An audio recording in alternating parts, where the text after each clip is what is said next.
Hej så alle sammen og velkommen til den her video. Mit navn det er Mads Lund, og i dag der vil I få muligheden for at lære mig lidt bedre at kende. Jeg vil nemlig tegne mit liv for jer. Der er ikke nogen tvivl om, at det bliver en meget anderledes video, og til dem af jer, der har fulgt med på kanalen før, så kender I mig måske som en fyr med en masse krudt i røven og gang i den hele tiden. Men i dag der vil jeg sætte mig ned og fortælle om mit liv. Og som de fleste andres, så er det jo selvfølgelig et liv med en masse opture, men også et liv med en del nedture. Jeg håber, I vil nyde min lille livsfortælling det næste kvarters tid. Hvis vi skal starte helt fra begyndelsen, så startede det selvfølgelig dengang, da mine forældre de mødte hinanden. Min far han var politimand og boede i København, og han mødte min mor, mens han var på rejseholdet. Rejseholdet det var sådan en særlig afdeling i politiet, der tog sig af de mest avancerede drabssager og rejste rundt i landet for at opklare dem. Min mor hun arbejdede som folkeskolelærer og boede i Esbjerg. Og det var lige netop her, hvor mine forældre de mødte hinanden, da min far var ude at efterforske en sag. De endte med sammen at flytte til København, og her blev de så gift og fik min storesøster Fie. Som I kan se her, så er det min smukke storesøster med sløjfe i håret og det hele. Der gik dog ikke så lang tid før min mor hun begyndte at savne Jylland, og med sin jyske charme så fik hun overtalt min far til at flytte til lige netop Jylland. De flyttede til en lille by, der hedder Rømgård, som ligger midt på Djursland, og her blev jeg altså født den 12. oktober 1998. Det betyder altså, at jeg blev født som jyde, og det eneste københavnske, jeg nogensinde har fået med mig, det er min kærlighed til fodboldklubben FCK, som jeg stadig holder med den dag i dag. Da jeg blev født, der havde mine forældre næsten lige fået nyt job. De var nemlig blevet daglige ledere på et opholdssted for unge, som hed Blæsenborg. Man kan sige, det var en slags børnehjem for unge mennesker, der havde problemer derhjemme, som kom og boede, mens de tog en uddannelse. Det kunne eksempelvis være problemer med deres forældre, som var voldelige eller havde alkoholproblemer. Derfor boede vi også i et kæmpe hus, som fungerede som det her opholdssted. På det her opholdssted her, der boede der altid 7 unge mennesker. Det var jo super fedt, da jeg var så ung, fordi det føltes som om, at jeg havde 7 ekstra storebrødre og søstre. Så jeg følte mig lidt som blommen i et æg, da Baby Mads han løb med alt opmærksomheden. Efter jeg havde fyldt 1 år, der kom jeg i dagpleje. Der gik 3 andre børn, og det var en super hyggelig tid, har jeg i hvert fald fået fortalt, hvor der hver dag blev serveret kage i dagplejen. Og det er måske også en af grundene til, at jeg elsker slik så meget, som jeg gør i dag. Jeg var generelt en meget glad og positiv dreng, som altid havde et stort smil på og var klar til at lave ballade. Og som mange andre babyer, så elskede jeg at rive ting ned fra hylderne og gøre alt det, som jeg ikke måtte. Det er også noget, som min søster helt sikkert kan skrive under på, fordi der var en gang, hvor vi går i badekar sammen. Og mens vi sidder der og hygger os i badekarret, som det søde søskendepar vi nu er, så kiggede min søster lige pludselig ned i badekarret og så noget underligt brunt flyde rundt dernede. Og ja, jeg har ikke set hende hoppe så hurtigt ud af badekar før som dengang, da hun fandt ud af, at jeg havde lavet lidt puppe i badekarret. Da jeg blev 3 år gammel, der skulle jeg til at starte i børnehave, og det var simpelthen så nemt, fordi den lå lige ved siden af der, hvor vi boede. I børnehaven der var jeg et meget nysgerrigt barn, og hvis der var noget, jeg gik op i, så dedikerede jeg mig altid 100% til det. Jeg havde sådan forskellige perioder, hvor jeg gik op i noget forskelligt. For eksempel så kunne jeg i en periode gå enormt meget op i dinosaurer, og så gik jeg simpelthen ind og undersøgte alt om det og ville få læst bøger omkring det. Og det samme var tilfældet med rummet og universet, som jeg også interesserede mig enormt meget for på et tidspunkt. Dog var det bedste jeg vidste dengang, det var at sidde timevis og samle Lego. Jeg boede jo som sagt i Rømgård på Djursland, og det betød at Djurs Sommerland ikke lå særlig langt væk fra der hvor jeg boede. Derfor brugte jeg enormt meget tid derude sammen med min mor, når hun hentede mig efter børnehave. Man kan sige at Djurs Sommerland det var min kæmpe store legeplads. Da jeg var lille, der var min allerstørste drøm at blive statsminister og styre hele landet. Jeg kan huske, at jeg fandt på alle mulige underlige love, som jeg ville indføre, når jeg blev statsminister. For eksempel så ville jeg gøre det forbudt at ryge på alle andre tidspunkter end i weekenden. Da tiden kom, at man skulle forlade børnehaven og starte skole, så blev det helt lidt mærkeligt for mig. Fordi alle mine venner fra børnehaven, de skulle nemlig starte på den normale skole, der lå i byen. Der lå nemlig både en privatskole og en ganske normal folkeskole. Jeg skulle så som den eneste fra børnehaven starte på den her privatskole. Og det var en skole, hvor der gik mange specielle børn med nogle særlige behov. Selvom de fleste af børnene var ganske normale, så tror jeg nu alligevel, det har haft en positiv effekt på min opvækst, at jeg er gået på en skole, hvor der var en del skæve personligheder. Nu kom den tid også, hvor man begyndte at gå til fritidsinteresser. Og som mange af de andre børn fra min gamle børnehave, så skulle jeg selvfølgelig starte til fodbold. Det var jeg dog ikke særlig begejstret for. Jeg gik måske lidt mere op i nogle andre ting end fodbold. Eksempelvis når vi skulle lave nogle træningsøvelser, hvor vi skulle drible rundt om sådan nogle kegler, der blev sat op, så plejede jeg bare at tage keglerne og lege, at det var et skydevåben. Efter det så blev jeg så enig om med mine forældre, at det var lidt for tidligt at begynde til fodbold. Dog startede jeg, da jeg blev lidt ældre, og siden da er fodbold blevet en stor del af mit liv. I løbet af min folkeskoletid, der gik jeg også til en masse forskellige andre ting. Eksempelvis så har jeg spillet guitar en del år, hvor jeg både har spillet band og fået privat guitarundervisning. Derudover så har jeg gået til tegnefilm, hvor man skulle lave og animere sin egen tegnefilm. Så har jeg gået til spejder, og jeg har spillet teater i mange år, og jeg har til med gået til pardans, hvor jeg dog ikke lige var den bedste. Jeg elskede at gå til alle de her forskellige slags ting, hvor jeg rigtig kunne udfolde mig kreativt. Et andet sted, hvor det dog ikke gik så godt, det var i skolen, hvor jeg havde det enormt svært.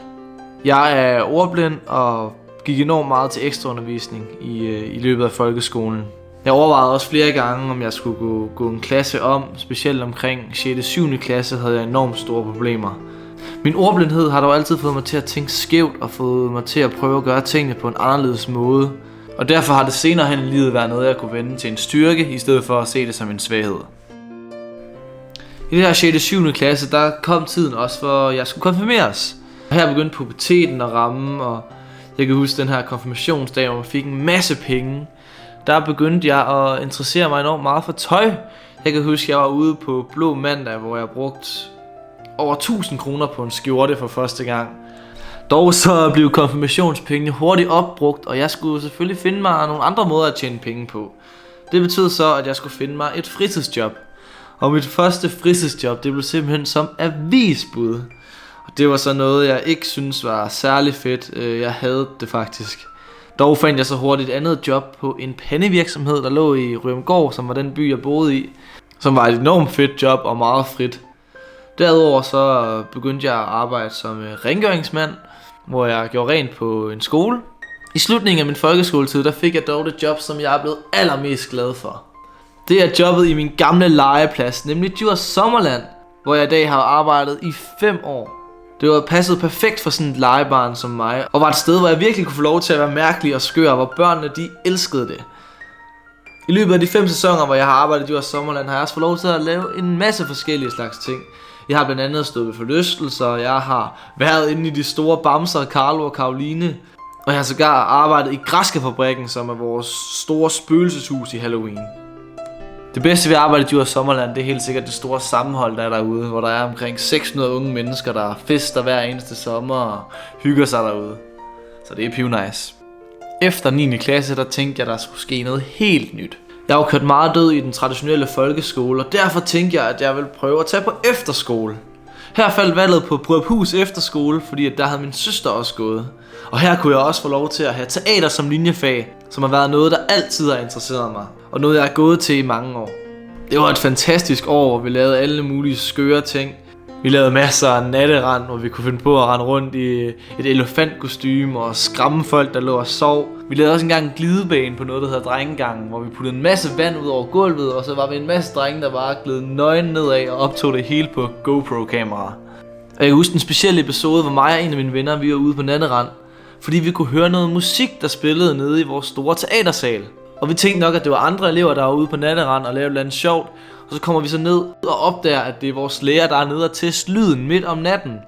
Og han opdager os så og råber og skriger, og vi løber og skynder os op og ind på vores værelser og låser døren. Vi havde dog heldigvis vores Anonymous-masker på, så læreren ikke kunne genkende os. Og jeg kan bare huske, hvor meget adrenalin den pumpede. Når man tænker tilbage på det, så er det egentlig ret sjovt, fordi man var jo egentlig bare op om natten. Man lavede jo ikke engang noget kriminelt, men man følte simpelthen, at det var det vildeste dengang. Der var også en masse specielle sammenhold på efterskolen. Vi lavede alle mulige mærkelige ting.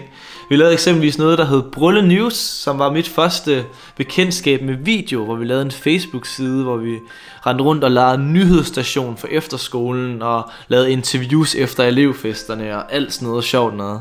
Vi lavede også et boyband, der hed Be Forever. Vi fik godt nok aldrig lavet en musikvideo, men vi fik lavet alt muligt andet lort, så det var jo kanon. Efter efterskolen, der kom tiden, hvor jeg skulle til at vælge, hvad der skulle ske i min fremtid. Jeg var egentlig meget i tvivl om, hvad jeg skulle vælge. Til at starte med, der tænkte jeg, at Tego var oplagt i og med, at jeg interesserede mig enormt meget for tøj. Og Tego, det var et sted, hvor man kunne krige og designe sit eget tøj. Dog ville jeg gerne have den her gymnasielle uddannelse. Der var jeg meget i tvivl om, det skulle være STX eller HHX. Valget det faldt dog på HHX. Overordnet set så var HHX rigtig fedt. Der var enormt mange gode og spændende fag, som var meget anderledes i forhold til det, jeg har prøvet tidligere. Dog kunne jeg godt mærke i forhold til nogle af mine venner, der gik på STX, at der var et større sammenhold derhen end på HHX. Jeg var dog så heldig at komme i en rigtig fed klasse, hvor der var en masse mennesker, der altid var klar på at lave lidt sjove ballade. I gymnasiet begyndte jeg også at lave rigtig meget film, og interessen for at lave film, den blev også bare større der. Hver gang jeg havde en anden opgave i skolen, så prøvede jeg altid at vende den til, at jeg kunne lave noget filmagtigt. Det var da heldigvis også en masse af mine venner, der syntes det var rigtig sjovt. En af dem var min gode ven, Anders. Vi lavede en masse fucked up ting sammen. Vi meldte os blandt andet til X-Factor, hvor vi var med der. Ellers så var det bedste vi vidste at rende rundt og koks på alle de her HX-stuller, der gik på vores gymnasie. I skolen begyndte det lige pludselig også at gå meget bedre for mig. Det var som om, at gymnasiet passede mere til mine kompetencer, og jeg begyndte at få topkarakterer i de fleste fag, og jeg blev udtaget til et særligt talenthold på gymnasiet. Og jeg deltog sammen med en gruppe i landsmesterskaberne i noget, der hedder DM i erhvervscase. Så jeg oplevede en stor faglig succes, mens jeg gik i gymnasiet. Hele gymnasietiden var der jo ikke blot en dans på roser med gode karakterer og masser af koks. For midt i 2G der skete det, som bare ikke måtte ske.